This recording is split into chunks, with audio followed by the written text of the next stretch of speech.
In this video, we will begin to unravel the state of Chiapas in Mexico and highlight some of the best things to do in the area. I based myself for an entire month in the city of San Cristobal Las Casas while exploring several areas in Chiapas, and let me tell you, this state has a ton to offer visitors, including a very interesting historical backdrop, ancient Mayan ruins nestled in the jungle, beautiful waterfalls and lakes, and the spectacular Sumidero Canyon. And I've left some timestamps in the description below in case you want to skip ahead or come back to certain sections to revisit later. And if you found this video to be of value, one of the best things that you can do to support this channel is like and subscribe. The state of Chiapas is located in the southernmost part of Mexico, bordering Guatemala, and has a current population of about 5.6 million. Chiapas is one portion of a much larger region that was once inhabited by the Mayans. For at least 2,000 years, the Mayans flourished across present-day Guatemala, Belize, El Salvador, western Honduras, as well as the Mexican states of Yucatan, Quintana Roo, Tabasco, Campeche, and Chiapas. Similar to Oaxaca, the state of Chiapas has maintained a rich indigenous cultural heritage. Indigenous groups living in Chiapas did not experience the same level of assimilation as those living in more northern states of Mexico. Many of these indigenous groups have maintained their cultures, traditions, and languages, with the most prominent indigenous groups being Tzotzil, Tzeltal, and Chol, which are all historically oppressed Mayan groups in the region. These groups and others organized themselves into the Zapatista Army of National Liberation and staged an armed revolt on January 1st, 1994, seizing control of several cities in Chiapas, occupying government buildings, freeing political prisoners, destroying land records, and expelling landowners from their estates. Over 100 people were killed over the next 12 days during the armed conflict, mostly indigenous rebels by Mexican authorities. While tensions continue to exist between the Zapatistas and Mexican authorities, the insurgency has largely shifted to a peaceful political movement advocating for disenfranchised indigenous peoples, including creating community-run schools, health clinics, and other institutions to serve poor rural communities in their territory. Today, and for over 2 decades, through de facto autonomy, the Zapatistas control a highly politically fragmented area roughly the size of Belgium in the state of Chiapas. For the most part, Mexican authorities leave the Zapatistas alone to run their own affairs, though this could change at any time now and in the future. The situation is becoming more complicated in recent years with the arrival of major drug cartels fighting for control of lucrative trafficking routes for drugs, migrants, and guns, along with an associated ramping up of Mexican militarization in the area. My home base while exploring Chiapas for a month was San Cristobal Las Casas, the main city in Chiapas where the original armed revolt was staged in 1994. During my stay, there was always a strong military presence, including helicopters flying overhead. While the Zapatistas are no longer physically present in the city, you can see local support for them everywhere, through photos, murals, t-shirts, and even toy figurines depicting faceless men and women wearing black balaclavas and red bandanas. If you're interested in learning more about this very interesting revolutionary movement in Chiapas, I'll leave a link to a piece that I wrote about them in the description below. San Cristobal Las Casas is a beautiful and magical colonial town set high in the mountains of Chiapas at 2,100 meters or nearly 7,000 feet above sea level. The town is super pedestrian friendly and fun to wander around the cobblestone streets. The main street is called Real de Guadalupe and it is lined with shops, restaurants, cafes, and bars with outdoor seating that spills onto the narrow cobblestone streets. This street takes you past the Zocalo and the Cathedral of San Cristobal Las Casas, the beautiful Baroque centerpiece of Plaza de la Paz dating back to the 16th century. This church was originally built to serve the indigenous population and is much smaller and simpler than many churches that I've seen located in Zocalas and other cities in Mexico. In 2016, Pope Francis visited this church to celebrate Mass according to local traditions and in local indigenous languages. He also issued a decree officially authorizing church officials to celebrate Masses in the indigenous languages of Tzotzil, Tzeltal, and Chol. Another interesting street to walk along is Avenida 20 de Noviembre, or November 20th Avenue. It is full of street vendors, shops, and bustling local and tourist activity.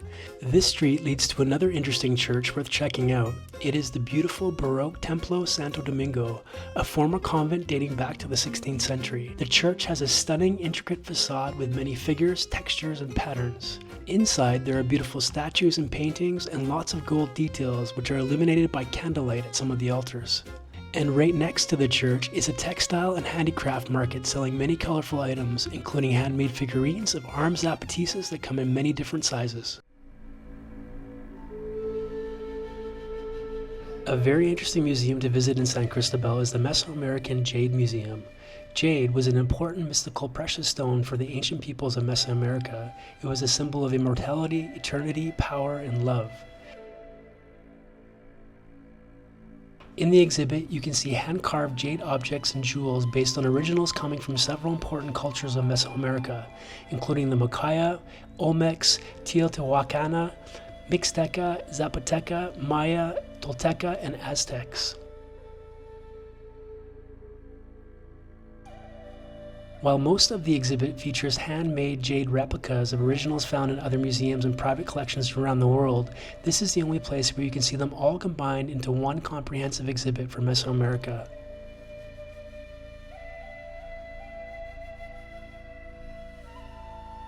The museum also houses a replica of the tomb of King Pakal, the 11th Mayan ruler of the ancient city that we now know today as Palenque.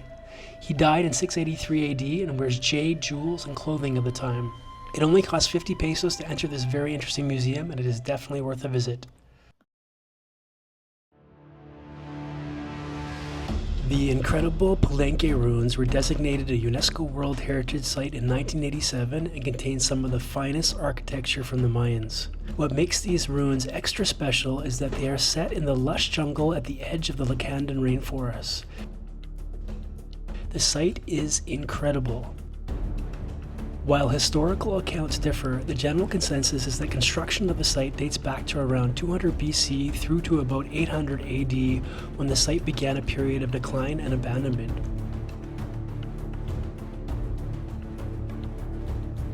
The site likely began as a small farming community in the area and eventually became a city and capital of the Pakal Kingdom between 300 and 600 AD.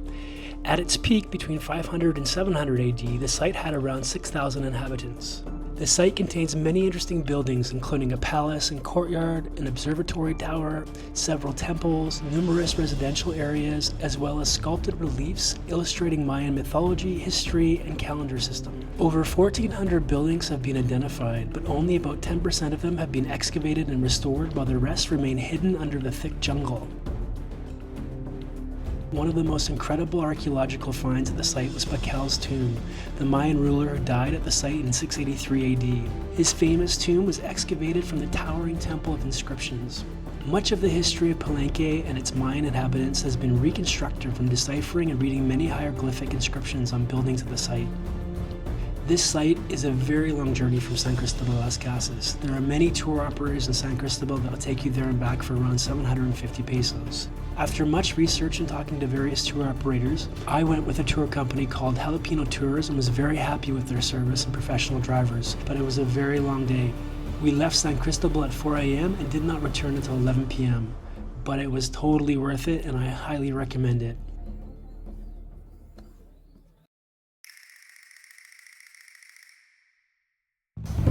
The state of Chiapas boasts some beautiful waterfalls and lakes that are definitely worth a visit, particularly if you're going to venture all the way to the Palenque ruins. The Agua Azul waterfalls are located about 60 kilometers from Palenque, and these beautiful cascading waterfalls are part of the Zanil River and fall over limestone coated rocks surrounded by lush jungle. You can walk along a trail with several lookouts to take in the powerful waterfalls at various points. The largest waterfalls are about 6 meters or 20 feet high. There are also a few places along the trail where you can go swimming to cool down in calmer waters if you wish. Another beautiful waterfall destination is Misol-Ha, located about 20 kilometers from Palenque, and this magical destination offers a unique waterfall experience. This waterfall is about 35 meters or 115 feet high, falling into a circular pool nestled in the thick jungle. The best part of Misol-Ha is walking along the path behind and under the waterfall as the mist cools you down after walking through the hot and steamy jungle. Both Agua Azul and Misol-Ha were included as short stops for about an hour as part of the Jalapeno tour to the Palenque ruins from San Cristóbal. On a separate Jalapeno tour, I visited the stunning and magnificent Chiflón waterfalls near the border with Guatemala. Visitors could explore the well-maintained eco park that offers walking trails to various viewpoints and waterfalls. The highest waterfall plunges from a height of about 120 meters or about 400 feet. This tour also included a stop at the beautiful and serene Montebello Lakes.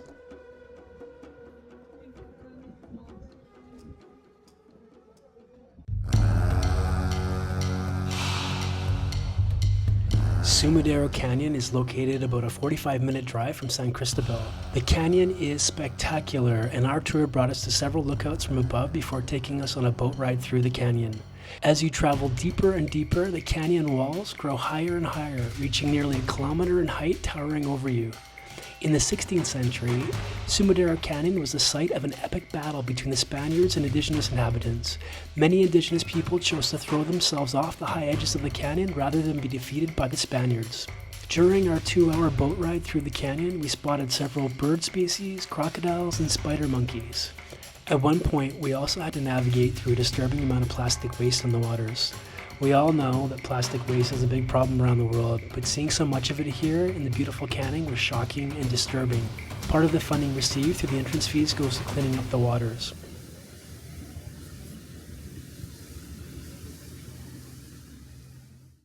I hope that this video inspires you to visit Chiapas if it's not already on your radar, and helps you to appreciate some of the amazing things that it has to offer visitors. I'll also leave a link in the description below to a complimentary blog post that I wrote about other things to know before you go to Chiapas. And this wraps up 6 months of slow traveling in Mexico. I can't believe how fast time has gone by. It's incredible. But stay tuned for my next video coming to you from Guatemala. Thanks for watching Wander Yonder.